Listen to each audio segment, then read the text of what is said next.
Saya suka kaget, kadang ada klien saya yang usia remaja, karena dia tahu nomor WA saya, tahu-tahu aja dia kirim fotonya tangannya lagi berdarah-darah gitu. Kaget gitu ya. Ternyata istilahnya barcode.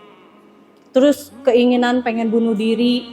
Saya pernah ada dapat klien, pagi hari jam 6:30 lagi nyiapin anak-anak mau pergi sekolah, ada ibu-ibu dalam kondisi yang gemeteran. Dia bilang, Bu Zizi, saya dapat nomor ibu itu dari Google, tolong bantu saya. Saya kaget banget, bisa nggak Bu kita ketemu lain kali, karena saya ada kesibukan. Karena biasanya kan harus janjian dulu ya, untuk supaya bisa konseling.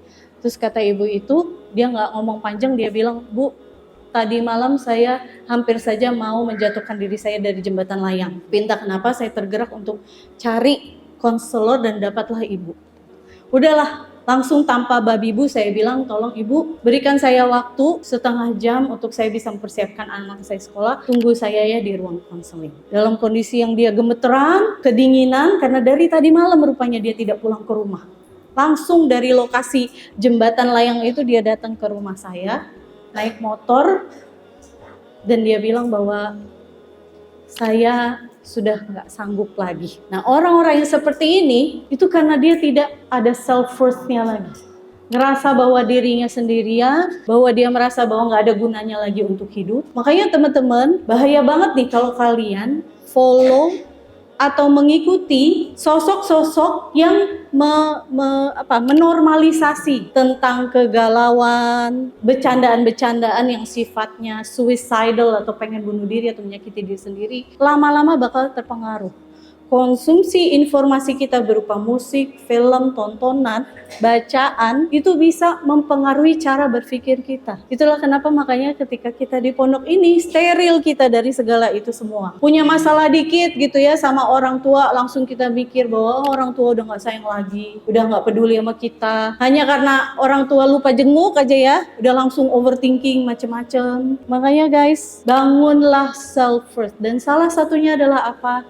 Mengingat bahwa Allah hadirkan di atas muka bumi ini dengan maksud dan tujuan yang jelas. Apa tugas kita? Wa ma khalaqtul jinna wal insa illa liya'budun. Tidaklah aku menciptakan para jin dan manusia kecuali untuk mereka beribadah. Ibadahnya itu seperti apa? Salat, puasa. Ternyata ibadah itu konteksnya sangat luas guys. Bukan cuma salat, ruku, sujud, puasa, zakat aja. Tapi kita melakukan aktivitas kayak begini juga ibadah. Berumah tangga, berkeluarga, menghormati orang tua, itu ibadah. Kalian membersihkan, menyapu, itu ibadah. Kalian menyayangi binatang, itu ibadah. Kalian senyum aja, tabassumuka fi wajhi akhika shadaqah. Menjawab salam, mengucapkan salam, berjabatan tangan, semua adalah ibadah. Bahkan ketika kalian tafassahu, ketika kalian geser-geser tempat duduk ketika dalam majelis, sebuah majelis, itu aja dihitung dengan ibadah. Kenapa Allah itu paling marah sama orang yang bunuh diri? Sampai-sampai digolongkan sebagai dosa besar. Bukan karena ada pembunuhan di situ, tapi berarti orang yang bunuh diri itu merasa bahwa Allah saja tidak bisa menolongnya. Ketika kita ngerasa putus asa, itu sama aja kita bilang bahwasanya Allah yang maha kuasa dan maha besar ini aja nggak bakal bisa merubah nasibku.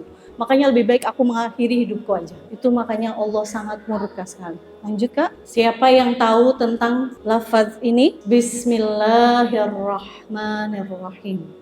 Dengan nama Allah yang maha pengasih lagi maha penyayang. Ini adalah kalimat yang sangat simple sekali, yang sering sekali kita ucapkan.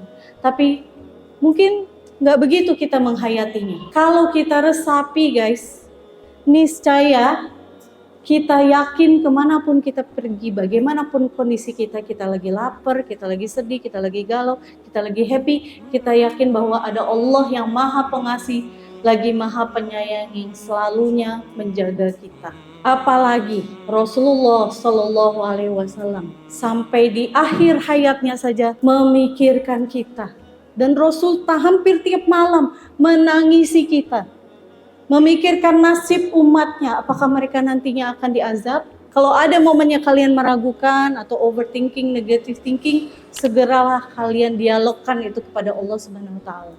Minta petunjuk.